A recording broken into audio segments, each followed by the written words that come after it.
Assalamualaikum warahmatullahi wabarakatuh. Sahabat-sahabat yang dirahmati Allah, selamat datang di channel Islam Inspirasi. Semoga kita semua selalu dalam lindungan Allah Subhanahu wa Ta'ala. Amin ya Rabbal Alamin. Pada kesempatan kali ini, kita akan membahas kisah jin yang membela Rasulullah Shallallahu Alaihi Wasallam saat Rasulullah mendapat hinaan dari kaum kafir Quraisy. Bayangkan, sebuah peristiwa di mana seorang makhluk gaib dari golongan jin yang setia kepada ajaran tauhid turun tangan untuk membela Rasulullah Shallallahu Alaihi Wasallam dari hinaan kaum kafir Quraisy.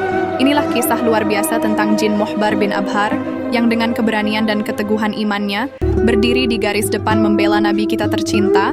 Lantas apa yang membuat jin ini mau membela Rasulullah? Dan bagaimana kisahnya? Mari kita simak. Keberadaan jin sebagai makhluk ciptaan Allah memiliki kesamaan dengan manusia dalam beberapa hal. Mereka juga terdiri dari berbagai golongan. Ada di antara mereka yang beriman, ada pula yang kafir. Jin juga memiliki jenis kelamin, ada laki-laki dan perempuan. Selain itu, karakter mereka pun beragam, ada yang memiliki sifat baik dan ada yang berperangai buruk. Meskipun keberadaan jin tidak dapat dilihat oleh mata manusia, mereka pernah terlihat oleh Rasulullah Shallallahu Alaihi Wasallam dan bahkan berbicara dengannya. Dalam sebuah hadis, Nabi bersabda, "Sesungguhnya aku melihat setan-setan dari golongan jin dan manusia lari menjauh dari Umar." Hadis riwayat At-Tirmidzi. Sebagaimana disebutkan dalam beberapa sumber Islam, jin ini bernama Muhbar bin Abhar yang tinggal di Bukit Tursina. Muhbar adalah makhluk gaib dari golongan jin yang telah memeluk agama Islam dan tetap setia pada ajaran tauhid sejak masa Nabi Nuh alaihissalam. Di tengah pergantian generasi yang terus berlangsung, jin Muhbar bersama istrinya selalu beriman kepada para nabi dan rasul Allah, termasuk kepada Nabi Muhammad Shallallahu Alaihi Wasallam. Jin Muhbar diketahui pernah tinggal di Gunung Tursina bersama istrinya. Namun, ia lebih sering menghabiskan waktu dengan berkeliling ke berbagai tempat, seperti seorang musafir. Suatu ketika, jin Muhbar memutuskan untuk kembali pulang ke rumahnya. Namun, setibanya di sana, ia menemukan istrinya sedang menangis. Merasa prihatin, jin Muhbar pun menanyakan alasan di balik tangisan istrinya. Ternyata, istrinya menangis karena ada jin kafir bernama Musfir yang telah menghina Nabi Muhammad Shallallahu Alaihi Wasallam. Beberapa waktu sebelumnya, kota Makkah digemparkan oleh sebuah peristiwa luar biasa.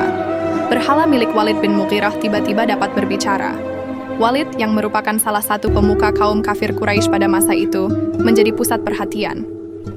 Peristiwa tersebut terjadi ketika kaum Quraisy sedang berusaha menyatukan pendapat mereka tentang bagaimana menanggapi dakwah Nabi Muhammad Shallallahu Alaihi Wasallam, terutama menjelang musim haji. Pada saat itu, mereka secara tegas menolak ajakan Nabi untuk beriman kepada tauhid.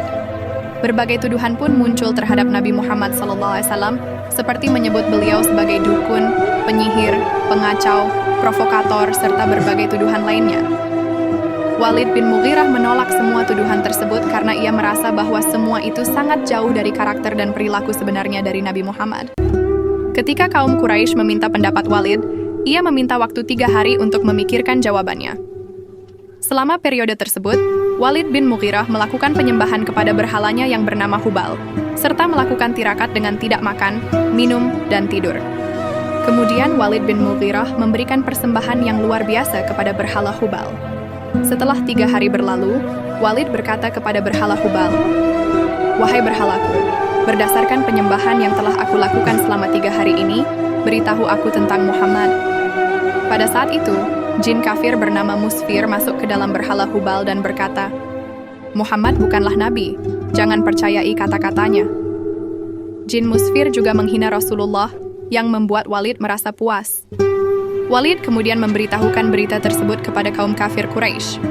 Keesokan harinya, mereka mengundang Nabi Muhammad Shallallahu Alaihi Wasallam untuk berkumpul di halaman Ka'bah. Nabi Muhammad Shallallahu Alaihi Wasallam menyetujui undangan tersebut dan datang bersama Abdullah bin Mas'ud. Setelah semua berkumpul, Walid mulai memberikan persembahan kepada berhalanya dan menanyakan pertanyaan seperti pada hari sebelumnya. Jin Musfir segera masuk ke dalam berhala Hubal dan mulai berbicara serta menghinakan Nabi Muhammad Shallallahu Alaihi Wasallam. Nabi Muhammad merasa sangat sedih mendengar hal tersebut karena beliau menyadari bahwa yang berbicara adalah setan yang terkutuk. Ketika patung Hubal bisa berbicara, kaum kafir Quraisy langsung bersorak gembira. Inilah peristiwa yang menyebabkan istri jin Muhbar menangis. Setelah mendengar penjelasan dari istrinya, jin Muhbar sangat marah. Ia lalu melacak jin kafir Musfir dan mengejarnya hingga ke Mekah. Saat jin Muhbar berhasil menemukan Musfir di antara Bukit Safa dan Marwah, ia segera membunuhnya di tempat tersebut. Setelah membunuh jin kafir itu, Muhbar kemudian menemui Nabi Muhammad SAW. Ia menceritakan identitasnya serta memberitahukan bahwa ia baru saja menghabisi jin kafir dan jahat bernama Musfir. Mendengar kabar tersebut, Nabi Muhammad SAW merasa sangat gembira. Beliau kemudian mendoakan kebaikan untuk jin Muhbar. Setelah itu, jin Muhbar ingin membalas ejekan kaum kafir Quraisy dengan mengejek berhala mereka, sebagaimana mereka telah mengejek Nabi Muhammad SAW. Pada kesempatan berikutnya, kaum kafir Quraisy kembali mengundang Nabi Muhammad SAW untuk hadir pada pertemuan keesokan harinya. Ketika hari yang telah ditentukan tiba, Nabi Muhammad datang dan menemukan kaum kafir Quraisy sedang sibuk menghias berhala Hubal dengan perhiasan dan sesembahan yang luar biasa. Kaum kafir Quraisy kemudian meminta berhala Hubal untuk mengejek Nabi Muhammad SAW lagi. Pada saat itu jin Muhbar memasuki berhala Hubal dan mengeluarkan pernyataan yang mengejutkan kaum kafir Quraisy. Patung berhala tersebut berkata, "Wahai penduduk Mekah, ketahuilah bahwa Muhammad adalah nabi yang sebenarnya. Agamanya benar dan beliau mengajak kepada jalan yang benar. Kalian semua dan berhala-berhala kalian tidak memiliki arti apa-apa. Jika kalian tidak membenarkan dan mengimaninya, kalian akan berada di neraka jahanam dan kekal di dalamnya. Ikutilah Muhammad. Ia adalah Nabi Allah dan makhluk terbaiknya." Setelah mendengar pernyataan yang tidak biasa dari berhala Hubal, Abu Jahal segera bangkit dan menghantam patung tersebut ke tanah hingga pecah berkeping-keping. Menyaksikan kejadian tersebut, Nabi Muhammad SAW pulang dengan hati yang gembira. Sebagai penghargaan atas perjuangan jin Muhbar, Nabi Muhammad memberikan nama baru kepadanya, yaitu Abdullah bin Abhar. Jin Muhbar merasa sangat bahagia menerima nama baru dari Nabi Muhammad SAW. Ia bahkan menyenandungkan syair untuk merayakan nama barunya dan perjuangannya dalam membela Nabi Muhammad SAW. Begitulah kisah perjuangan jin Muhbar dalam membela Rasulullah SAW dari hinaan dari kaum Quraisy. Semoga kisah ini bermanfaat dan menambah rasa cinta kita terhadap Rasulullah SAW. Lebih dan kurangnya saya mohon maaf. Akhir kata, wabillahi taufiq wal hidayah. Wassalamualaikum warahmatullahi wabarakatuh.